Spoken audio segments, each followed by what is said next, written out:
what are the objectives of the lead? So the lead, again, first 500, 800 words. The way I want you to think about this, I'll translate this into, New Jersey boy, moved to South Florida, so every now and then I'll go out in my backyard and I'll fish. And there are some, these big, bass. And I'm totally not an outdoorsman, but I love to go out and it's so chill, relaxing. So there are these big bass. And so I learned that there's nothing like it's a cool feeling. Maybe only the guys would get this, I don't know. But it's a cool feeling when you start to, you set the hook and you reel in that bass and you feel the thing fighting and and sometimes a little 3-pound, 4-pound bass feels like it's a huge thing. Half of the time I call my kids and my wife out and I'm like, look at this thing.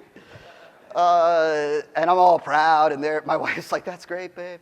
Yeah, she's just feels sorry for me. But I've learned that with the bass that if you don't set the hook and you skip that part, you don't set the hook, meaning you don't the hook, without being graphic, the hook goes into the mouth, you set that hook in the mouth. If you don't set that hook and you start reeling them in, they can spit the hook out and swim away.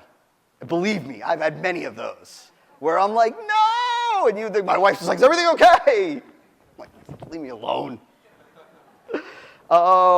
And so the point is that carries over to what we do, because before you go into the body of your funnel, before you go into the argument, you've got to set that hook. You've got to set that hook so they can't get off, so they can't swim away, so that they don't bail and immediately decide, I'm out. We've got to set the hook. And so how do you set the hook? Well, number one, this is like a little simple rule of thumb that you can use. The primary promise that we talked about in the prior session, the primary promise should be presented within 3 fingers width, right, from the start of the copy, right? From the start of the copy. In other words, if you write copy, this is no hard and fast rules, so you know what I mean? I know everybody has different finger sizes, but you get the point, all right? You get the point. Nobody busts my chops about this. This is just a guide to keep you realizing that the most exciting, tantalizing, compelling thing about your marketing message is the primary promise. You have to get it in early. Right? Forget introducing yourself when you're talking to cold traffic. If you're marketing to cold traffic and they don't know you from a hole in the wall, starting out by saying hey, it's Todd Brown, they're who cares? They don't care. There are times when we create a VSL script, a funnel, and I don't introduce myself until the bottom of page 1, sometimes the top of page 2.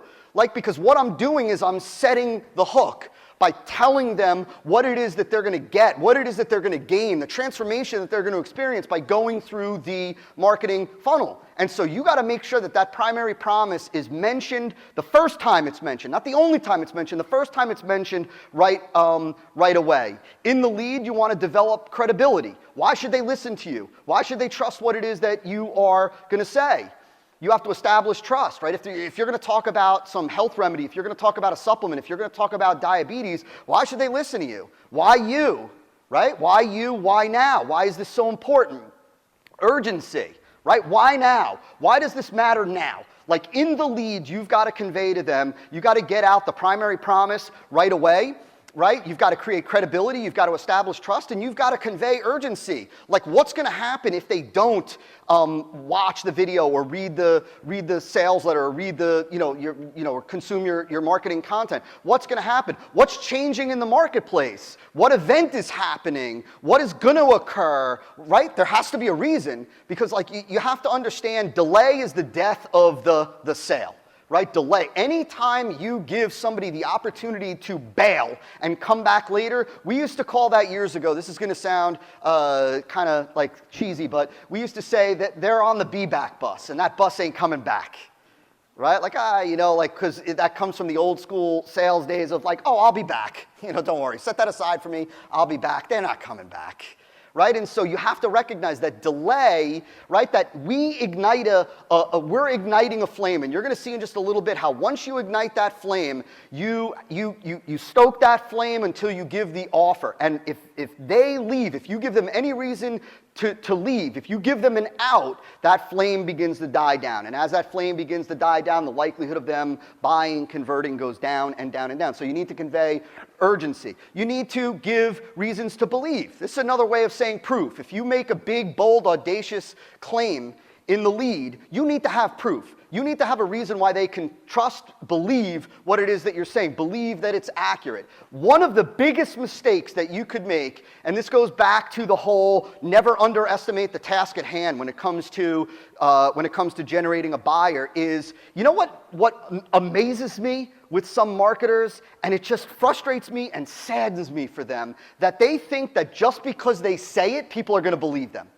Like, just because you put it on a page, your market's going to believe you. Just because you put it in print, just because you put it in a video, they're going to believe you. Like you say, well, marketer. There are these marketers that string together a bunch of claims.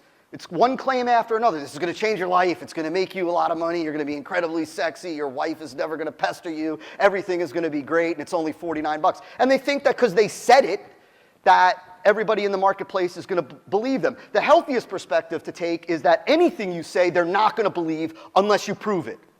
Let me say that again. Anything you say, they're not going to believe unless you prove it.